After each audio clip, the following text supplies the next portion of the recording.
तो उस आवास पे इन लोगों को आपत्तिजनक हालत में देखें।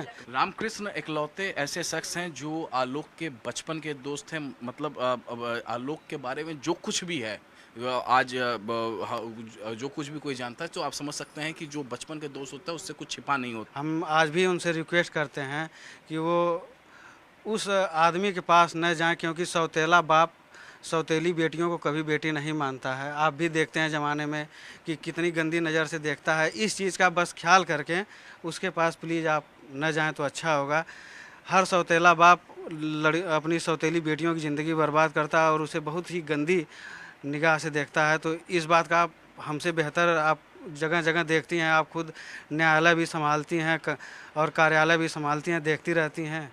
तो इस चीज़ से उस आदमी के पास प्लीज़ न जाएं, क्योंकि उसके 4-6 अफेयर पूरे दुनिया देख रही है। हर साल शादी कर रहे हैं, देखने में आ रहा है। तो ये सब चीज़ें ना हो तो अच्छी रहे।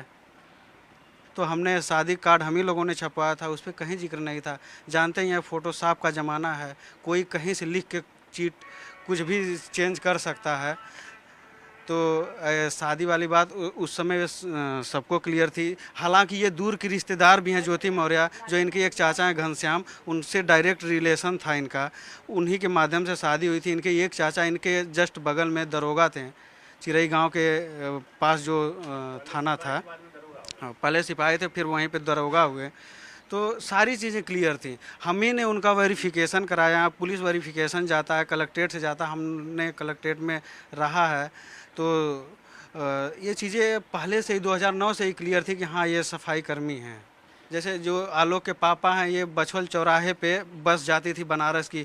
कोई लड़का जाता था, पूछते थे क्या करने जा रहे हो बेटा। अगर कोई पढ़ने जा रहा है तो उसको 100, 500, 1000 रुपया दे देते थे कि जाओ अच्छे से तैयारी करना। तो ये था।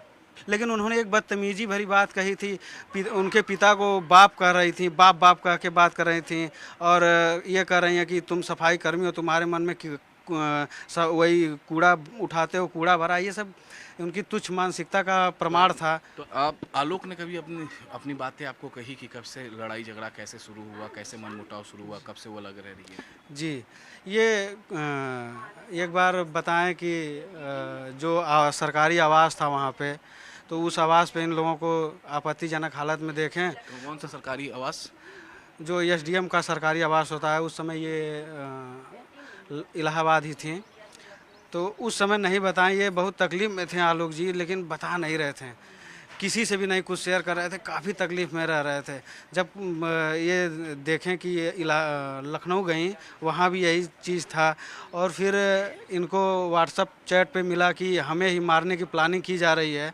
तब ये मजबूर होकर, और बच्चियों को न मिलने दिया गया, तब ये मजबूर होकर सामने आए सबके सामने कि अब अगर ये मीडिया में इतना नहीं फैलता तो शायद ये आज ज़िंदा भी नहीं रहते, जिस हिसाब से प्लानिंग चल रही थी।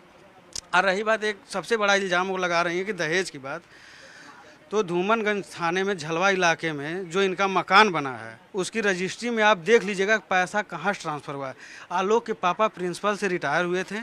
उन्होंने अपनी सारी कमाई 40 से 50 लाख रुपया ऑन रिकॉर्ड खाते में ट्रांसफ़र किया है इनको।